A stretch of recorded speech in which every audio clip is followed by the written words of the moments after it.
गोरगरिबांना मदत करणारा, निराधारांना पगार सुरू करून देणारा आणि शेतकऱ्यांचे शेतरस्त्याचे वाद मिटवणारा अधिकारी म्हणून चर्चेत असलेले तहसीलदार विजय चव्हाण. अंबड येथे तहसीलदार पदावर कार्य करत असताना त्यांनी मोठी लोकप्रियता मिळवली. अनेक समाजोपयोगी कामे करत त्यांनी आपली एक चांगली प्रतिमा निर्माण केली. परंतु शनिवारी सायंकाळी 6:30 वाजता आपल्या लग्नाचा वाढदिवस असलेल्या दिवशी अँटी करप्शन ब्युरोने त्यांना 6,40,000 रुपयांची लाच घेताना रंगेहात पकडलं आणि या प्रकरणाची राज्यभर चर्चा झाली.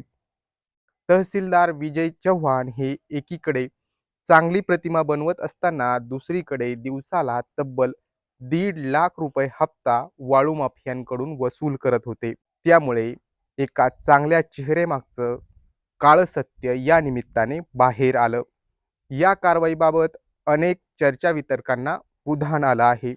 अनेक जण वाळू माफियांवर बोट ठेवत ते देखील काही धुतल्या तांदळाचे नसतात असा आरोप करतायत. दुसरीकडे जालना पोलिसांनी तक्रारदाराला देखील वाळू चोरीच्या वेगवेगळ्या गुन्ह्यांमध्ये ताब्यात घेतल्याने या प्रकरणाला आणखी वेगळं वळण लागलंय. नमस्कार, मी नारायण काळे आणि आपण पाहत आहात दर्पणकार न्यूज.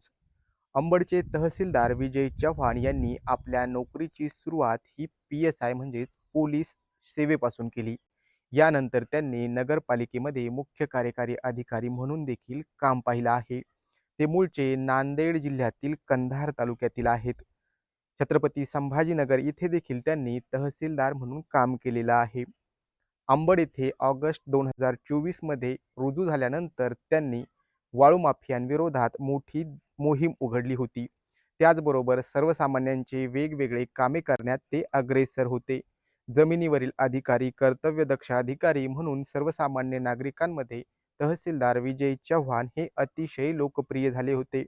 2च दिवसांपूर्वी त्यांनी मातीमध्ये ढेकळामध्ये बसून समस्या सोडविल्याचा व्हिडिओ अपलोड केला होता. त्यामुळे त्यांची प्रतिमा अधिकच उजळून निघाली होती.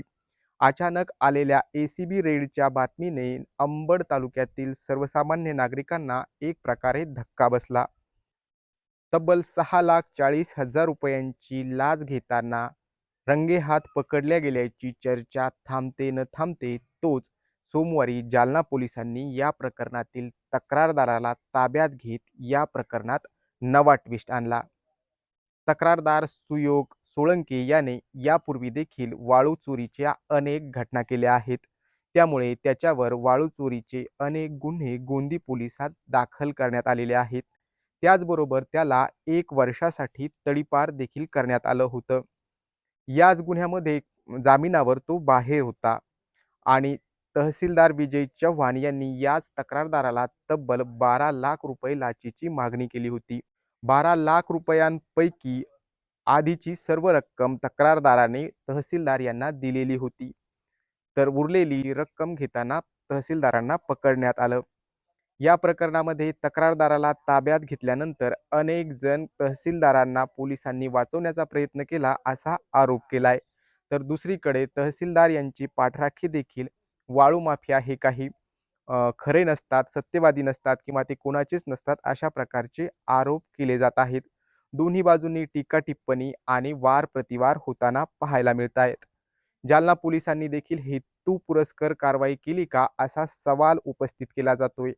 खरं तर या प्रकरणामध्ये दोन्हीही प्रकारचे व्यक्ती हे स्वच्छ प्रतिमेचे किंवा प्रामाणिक नव्हते. तहसीलदार विजय चव्हाण हे जरी प्रामाणिक असल्याचा आव आणत असले तरी देखील त्यांचे खायचे आणि दाखवायचे दात वेगळे होते. तब्बल 1.5 लाख रुपये दिवसाला हप्ता ते वाळू माफियांकडून वसूल करत होते.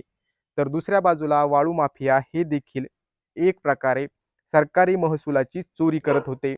लाच देणे किंवा लाच घेणे हे दोन्ही प्रकार कायद्याच्या दृष्टीने अवैध, इनलिगल असतात. त्यामुळे दोन्ही व्यक्तीवर झालेली कारवाईचं खरं तर सर्वसामान्यांमधून स्वागत व्हायला पाहिजे. परंतु तहसीलदारांविषयी सहानुभूती असलेले लोक त्यांच्या बाजूनी व्यक्त होत आहेत. तर वाळू माफियांनी केलेल्या कारवाईमुळे देखील अनेक जणांना बरं वाटतंय, कारण मोठा अधिकारी या प्रकरणामध्ये गुंतला गेलाय. या प्रकरणाबाबत तुम्हाला काय वाटतं? तुमचं मत काय आहे हे आम्हाला कमेंट बॉक्समध्ये नक्की कळवा. धन्यवाद.